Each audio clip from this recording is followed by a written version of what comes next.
biyaan mo para po sa mga punta. Salamat sa inyo po, Lord Jesus ko, binigyan mo kong blessings po, Lord. Para din po na makapag-share din po ako ng blessings sa pamilya ko, sa mga nangyayari. Pasensya na po kayo, Lord Jesus ko. Salamat po, Lord.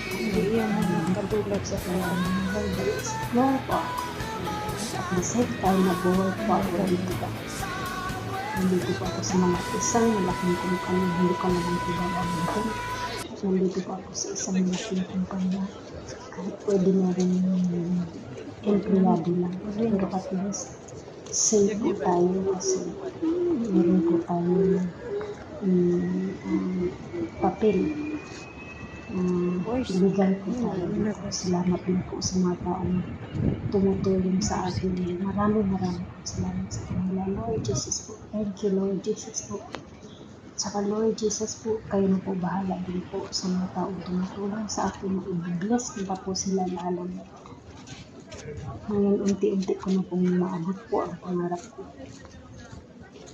At i-bless na po ako lalo, Lord, na okay na po ang aking TRC at mabilis na din po, Lord Jesus po, manari positive decision po. Kayo na po bahala sa lahat, Lord. At least, matatlo pa po akong kahilingan, Lord Jesus po, alam niyo na po kung ano po yung Lord Jesus po, amen, Lord, hindi ko naman po mga po. Nandito po sa puso, isipan ko po yung Lord Jesus. Araw-araw po hinihiling ko po yun sa inyo para makapag-share din po ako ng blessing sa inyo. Thank you, Lord Jesus. Amen. Thank you, Lord.